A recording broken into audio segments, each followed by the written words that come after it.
الحمد لله رب العالمين والعاقبة للمتقين والصلاة والسلام على نبينا وشفيعنا محمد وعلى آله وأصحابه أجمعين. أما بعد، فقد قال الله سبحانه وتعالى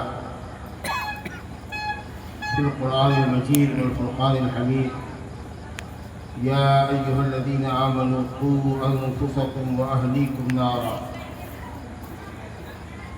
وقال الله سبحانه وتعالى: ذلك بأن الله لم يكن مغيرا نعمة أنعمها على قوم حتى يغيروا ما بأنفسهم. صدر مجلس، اسٹیج پر براجمان ذمہ داران اور میرے سامنے بیٹھے ہوئے میرے بزرگوں، بھائیوں، دوستوں اور پردے کے پیچھے بیٹھنے والی خواتین اسلام، آپ کا ویڈیو ہم لے لیے ہیں، شکریہ۔ اللہ کا شکر اور احسان ہے کہ اس نے بہار اور بنگال کوآرڈینیشن کمیٹی کے صدر، جو اس وقت شاید موجود نہیں ہیں، ان کو ہونا چاہیے تھا، شاداب شبلی صاحب، اور اس کوآرڈینیشن کے سیکریٹری جناب محمد مشتاق صاحب اور ان کے مشیروں نے آج کی اس تاریخ میں ایک اصلاحی پروگرام کا انعقاد کیا، جس کا عنوان رکھا: تعلیم اور اخلاق کا فنگا، اسباب اور علاج۔ اس بستی کے تناظر میں انہوں نے یہ پروگرام رکھا ہے کہ خاص کر پیغمبر پور نامی چوٹی بلاک کی بستی، اس میں جو تعلیمی زوال ہے، جو اخلاقی انحطاط ہے، اس کے پیچھے کیا عوامل، کیا محرکات، کیا فیکٹرز ہیں، اور ہم اپنی اور اپنے بچوں کی اصلاح کیسے کر سکتے ہیں۔ اس عنوان پر سنگوشٹی کرنے کا، سیمینار بلانے کا، لوگوں کے وچار لوگوں کے سامنے رکھنے کا موقع مہیا کرنے کا جو مقصد ہے، بہرحال اس سے ایک بات تو واضح ہوتی ہے کہ ابھی دل میں ایمان زندہ ہے۔ جبھی یہ احساس پیدا ہوا کہ ہماری اور ہماری قوم کی اور ہماری نسل کی حالت دیگر دو ہے اور ہم کو اپنی اصلاح کرنی چاہیے، یہ احساس ابھی زندہ ہے، مرا نہیں ہے، اور یہ خوش آئند بات ہے، یہ خوش آئند بات ہے۔ بہرحال اس انداز سے اس کی تیاری ہونی چاہیے، اس کی پبلسٹی ہونی چاہیے، عید کے خطبے میں اس کا ذکر ہونا چاہیے تھا، یاد دلانا چاہیے تھا مجھ کو، تاکہ میں عام عوام سے اپیل کرتا۔ آج بھی محلے میں لوگوں کو گھما دینا چاہیے تھا، مغرب عشاء کی نماز میں خود میرا اپنا حال یہ کہ مجھے پتہ نہیں تھا کہ مجھ کو آج بول رہا ہے، میرے پاس کوئی دعوت نامہ نہیں آیا، ایک آدھ صاحب نے بھیج دیا تھا تو میں نے اس کو دیکھا، اب اس کو ڈیٹ مس کر لیا کہ صاحب وہ آج ہے یا کل ہے، میں تو بالکل 100% کنفرم تھا کہ کل ہے۔ بہرحال اچانک سے مرشید صاحب کا یہاں سے فون گیا اور میں جھٹ پر تیار ہوں۔ اب ظاہر بات ہے کہ یہاں بات بہت ترتیب وار سلیقے سے تو نہیں ہم کر پائیں گے، کیونکہ ذہن میں ہماری انتشار ہے، کوئی پلاننگ پہلے سے سیٹ نہیں ہے کہ ہم کو کیا بولنا ہے، کس بات کے بعد کیا بات بولنی ہے، لیکن انشاءاللہ جو باتیں آئیں گی وہ انشاءاللہ مفید ہی آئیں گی، اللہ کی توفیق سے۔ تو سب سے پہلی بات تو یہ ہے کہ جس انداز سے اس مجلس کو منعقد کیا جانا چاہیے تھا، اس میں کوتاہی رہ گئی. اس کی پبلسٹی ہونی چاہیے. اور حقیقت یہ کہ یہ جگہ کم پڑ جاتی ہے, یہ جگہ کم پڑ جانی چاہیے تھی. بڑی جگہ بھی انتظام کرنا چاہیے تھا جو خالی جگہ. ٹھیک ہے, کچھ لوگ ہمارے آنے سے پہلے رہے ہوں گے, کرسیاں بھری رہی ہوں گی, تو کرسیوں کی تعداد گن لیجیے اور گاؤں کی آبادی گن لیجیے, اور اس کے حساب سے دیکھیے کہ کیا % لوگوں کی حاضری ہوئی, اور اسی سے اندازہ لگائیے کہ کتنے لوگ ہیں جو اصلاح کی طرف مائل ہے اور کتنے لوگ ہیں جو چاہتے ہیں کہ اصلاح نہ ہو. یہ سب فائٹنگ کے لیے کافی ہے, نتیجہ اخذ کرنے کے لیے کافی ہے. بہرحال کوئی گفتگو بہت لمبی ہم بھی نہیں کریں گے. ایک قانون اللہ تعالیٰ کا ہے کہ اللہ کسی قوم کی حالت کو نہیں بدلتا, اچھائی سے برائی کی طرف نہیں لے جاتا, کسی کی نیکی کو چھین کر کے, کسی کی نعمت کو چھین کے, کسی کی مالداری کو چھین کر کے اس کو کنگال نہیں بناتا, مگر کب, جبکہ وہ شخص یا وہ قوم خود بگاڑ کی راہ پہ چل پڑتی. ذالک بأن اللہ لم یکن مغیرا نعمۃ انعمها علی قوم. سن لو, اللہ رب العالمین کسی قوم کو نعمت سے نوازتا ہے تو اس نعمت کو وہ ہرگز نہیں بدلتا, مگر قوم اپنی حالت خود بدل لیتی ہے. شکر گزاری کی جگہ پر ناشکری, فرما برداری کی جگہ پر نافرمانی, اطاعت کی جگہ پر بندگی کی جگہ پر گناہ, اور اخلاق اور آداب کی جگہ پر بے اخلاقی, بے بروتی, بدتمیزی. اگر اس طرح کا ماحول بنتا ہے تو پھر قوم کی جو حالت ہوتی ہے وہ آپ کے سامنے. کوئی بھی شخص اگر دیکھے کہ وہ شروع میں مالدار تھا, بڑھاپے میں غربت آ گئی, تو اس کو ضرور سوچنا چاہیے کہ کہیں نہ کہیں ڈیفالٹ ہمارے اندر ہی. اللہ کہتا ہے ما یفعل اللہ بعذابکم ان شکرتم وآمنتم وکان اللہ شاکرا علیما. اللہ تم کو عذاب دے کے کیا کرے گا, اس کو کیا پڑی ہے, اس کو کیا پڑی ہے جو تم کو عذاب دے. اگر تم ایماندار ہو, اللہ پر ایمان رکھتے ہو اور اس میں شکر گزار رہو گے, اس کو کیا پڑی ہے جو تم کو عذاب دے اور نعمت سے محروم کر دے. اس کا مطلب یہ ہے کہ کسی بھی قوم پر اللہ کا عذاب تبھی آتا ہے, یا کوئی بھی قوم نعمت سے محروم تبھی ہوتی ہے جب وہ ایمان کی اور شکر گزاری کی راہ سے ہٹ جائے. اور ایسے لوگوں کا انجام ہلاکت ہوتا ہے, رفتے رفتے قوم بچ جاتی ہے. قوت فکر و عمل پہلے فنا ہوتی ہے, پھر کسی قوم کی شوکت پہ زوال آتا ہے. قوت فکر و عمل پہلے فنا ہوتی ہے, پھر کسی قوم کی شوکت پہ عزت پہ زوال آتا ہے. ظاہر ہے کہ یہ بگاڑ جو معاشرے کے اندر ہے, جس کا تدارک یا جس کے تدارک کے لیے یا اس کی وجہ سے اڑائی گئی ہے, تو سردرلی نہیں ہو گیا. برسہ برس سے قوم شکر گزاری, نیکی اور اطاعت کے راستے سے ہٹتی چلی جا رہی ہے, یہاں تک کہ اب جو حالت ہے وہ سب سے پانی اوپر اٹھ رہا ہے. غور کیجیے گا, سنیے باتوں کو, یہ اچانک سے نہیں ہو گیا. دیکھیے, قوم کی اصلاح اور تربیت بہت صبر آزما کام ہے, بہت مشقت طلب ہے. اور جب قوم بگڑ جاتی ہے تو اس بگڑی ہوئی قوم کا بنانا کتنا مشکل ہے. مشہور اردو کے شاعر کے پوئٹ تھے شکیل بیٹری, اسماعیل بیٹری. اردو میں کتاب وغیرہ لکھا کرتے تھے ہم لوگ کے بچپن میں, لسانی کتابیں چلا کرتی تھی.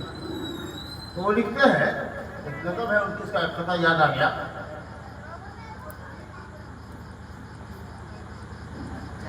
کہ دریا میں کیا کہتے ہیں, پانی میں آگ لگانا دشوار. پانی میں ہے, اور بھی پانی میں ہے آگ لگانا دشوار.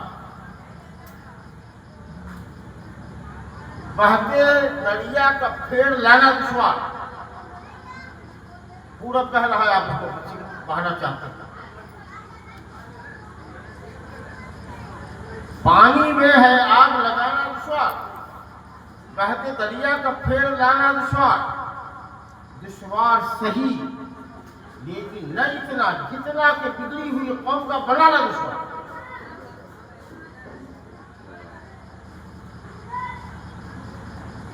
مدت تو لگتی ہے اصلاح میں. انبیاء کرام اس اصلاح کے لیے آئے. قومیں بگڑ گئی، شرک کی راہ پہ آ گئی، بد اخلاقی کی راہ پر آئی، ظلم و طغیان کی راہ پر آئی، زناکاری کی راہ پہ آ گئی، قتل و غارت گری کرنے لگی. انبیاء کرام کو اللہ نے بھیجا. برس کی کوشش کے بعد کچھ لوگ مسلمان ہوئے.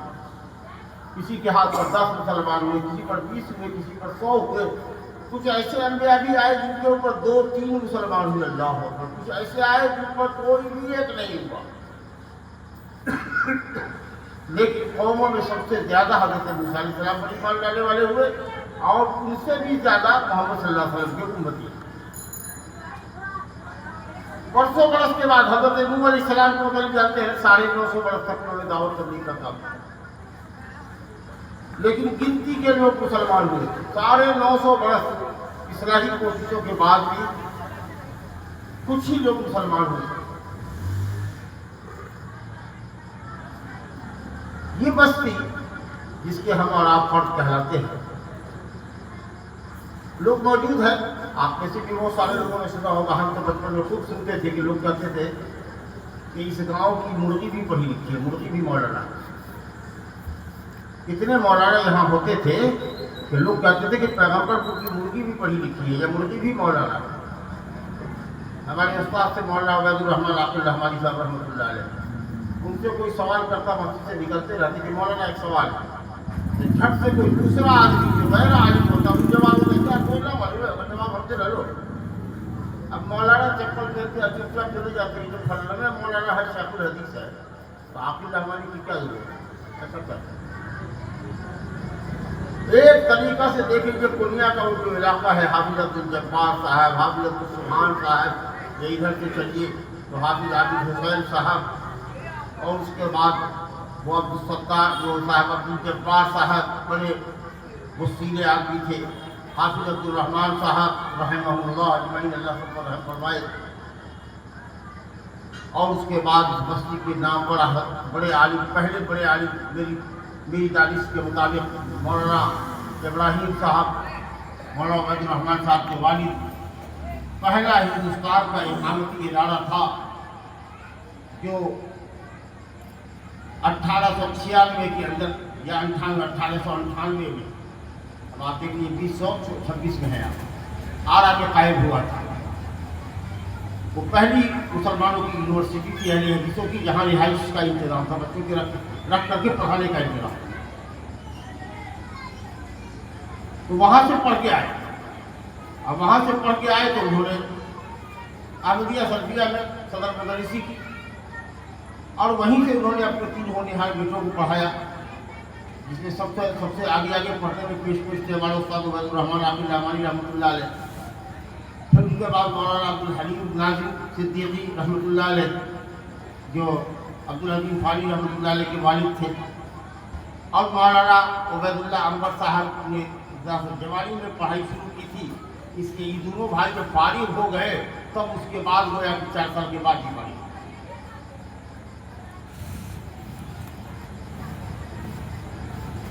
سب اپنے اپنی جگہ پر لالو گوہر.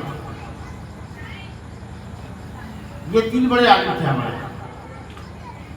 اور اس کے بعد مولانا سلیمان ندوی صاحب تھے. اور پھر دیکھ لیجیے جن کو ہم لوگ ماسٹر کہتے تھے، ولی عبدالحکیم صاحب، یہ آفتاب کے اور مہتاب کے والد. تو آپ لوگ وہ سمجھتے تھے کہ ماسٹر ہے، نہیں، لیکن وہ مولوی تھے، سلفی تھے. کہا ماسٹر سلمان صاحب عقیل اغانی صاحب کے لڑکے، ہم لوگ سمجھتے تھے کہ صاحب ماسٹر ہے، انگریزی پڑھتے ہوئے ہیں، میتھ بہت اچھا کہوں گا،